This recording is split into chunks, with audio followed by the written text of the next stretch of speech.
Equilibrium of bodies. We have read that when a single force acts on a body, it can produce translational motion. If the body is free to move or can produce rotational motion if the body is pivoted or fixed at a point. हाँ, तो हमने सबसे पहले तो last video में ये पढ़ा हुआ है कि अगर कोई सिंगल फोर्स एक्ट कर रहा है किसी ऑब्जेक्ट पे तो या तो वो ट्रांसलेशन मोशन प्रोड्यूस करेगा अगर वो फ्री टू मूव है, ठीक है, लीनियर स्ट्रेट मोशन प्रोड्यूस करेगा, बिल्कुल स्ट्रेट जाएगा। और अगर वो बॉडी फिक्स्ड है किसी पॉइंट पे तो वो रोटेशनल मोशन वो प्रोड्यूस करेगा। क्या? फोर्स, ठीक है, ये हम पढ़ चुके हैं, आगे पढ़ो। But in certain circumstances, it is possible for a body to preserve its state of rest or motion even when several forces are acting on it. हाँ, ये असली बात है। अब कहते हैं एक्चुअल में हम क्या कर सकते हैं, हम ये उसकी जो बॉडी की स्टेट ऑफ रेस्ट या मोशन है उसको हम प्रिजर्व कर सकते हैं। कितने सारे फोर्सेस उस बॉडी पे लग रहे हैं लेकिन उसकी जो स्टेट ऑफ रेस्ट है वो मेंटेन रह रही है, मतलब वो चेंज नहीं हो रही। और स्टेट ऑफ मोशन अगर कोई बॉडी मोशन में है तो वो मोशन में ही रहेगी even though several forces are acting on it. For this to happen, the force must satisfy the following two conditions. हाँ, अगर हम चाहते हैं कि ऑब्जेक्ट पे फोर्स भी लगाएं काफ़ी सारे और ऑब्जेक्ट अगर रेस्ट पे है तो रेस्ट पे रहे और अगर वो मोशन में है तो मोशन में रहे, अगर हम ये चाहते हैं तो दो कंडीशन सेटिस्फाई करनी पड़ेगी। कौन कौन सी? Number 1, the resultant of all the forces is zero, so they do not change either the state of rest or of linear motion of the body. हाँ, पहली कंडीशन तो ये है कि रिजल्टेंट ऑफ ऑल द जितने भी forces उस body पे लग रहे हैं ना उनका रिजल्टेंट सबको प्लस करेंगे तो जीरो होना चाहिए।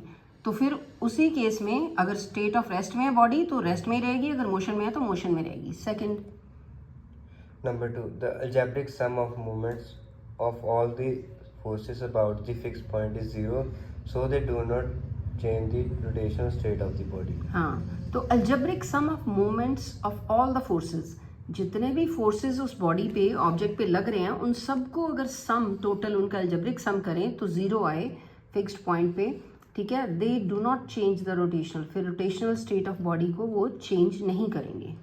A body preserving in state, static or dynamic, in the presence of two or more forces is said to be in equilibrium. Thus, when a number of forces acting on a body produce no change in its state of rest or of linear or rotational motion, the body is said to be in a state of equilibrium. हाँ, ये equilibrium होता है। ये देखो, ये कह रहे हैं कि जब काफ़ी सारे फोर्सेस एक बॉडी पे लग रहे हैं तो वो कोई चेंज नहीं आ रही, उसकी रेस्ट में है तो रेस्ट में रहेगी, अगर वो मोशन में है तो मोशन में रहेगी।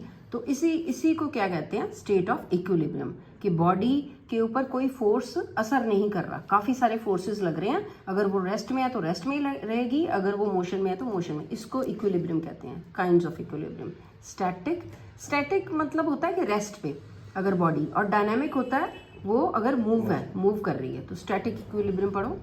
When a body remains in a state of rest under the influence of several forces, the body is in static equilibrium. Examples. हाँ, ये देखो, ये जब बॉडी रेस्ट में है उसके ऊपर काफ़ी सारे फोर्सेस लग रहे हैं लेकिन फिर भी वो रेस्ट में ही रहेगी तो वो उसको कहते हैं स्टैटिक इक्विलिब्रियम। यहाँ एग्जांपल मैं ऐसे ही समझा देती हूँ। ये देखो, दो फोर्स लग रहे हैं, एक इधर एक इधर, लेकिन ये इक्वल है तो ये स्टेट ऑफ रेस्ट में ही रहेगी, तो इसी को कहते हैं कि स्टैटिक इक्विलिब्रियम। वैसे देखो, वैसे अगर इधर से कोई फोर्स लगा रहा है, इसको पुल कर रहा है, तो ये बॉडी जो है, ये बॉक्स जो है, ये इधर आ जाएगा, राइट। अब दो जने लगे हुए हैं, वो एक जना उधर खींच रहा है, एक जना इधर खींच रहा है, और ये बॉडी रेस्ट में ही है। क्यों? क्योंकि ये दोनों फोर्सेस इक्वल हैं, तो इसको कहते हैं स्टैटिक इक्विलिब्रियम, ठीक है।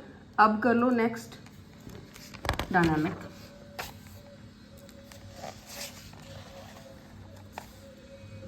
Dynamic equilibrium. When a body remains in the same state of motion, translational or rotational, under the influence of several forces, the body is said to be in dynamic equilibrium. हाँ, ये मैंने करवाया ना आपको, पीछे भी हमने किया था कि जब इक्विलिब्रियम की डेफिनेशन आई थी तब दोनों हो गए थे, अब ये अलग अलग हैं। डायनामिक इक्विलिब्रियम में क्या है? जब बॉडी मूव कर रही है, रोटेट कर रही है, ठीक है, under the influence of several, उसके ऊपर भी काफ़ी सारे फोर्सेस लग रहे हैं लेकिन फिर भी वो रोटेट ही करी जा रही, स्टॉप नहीं कर रही, तो इसको डायनामिक इक्विलिब्रियम करते हैं। एक एग्जांपल इसकी पढ़ लो।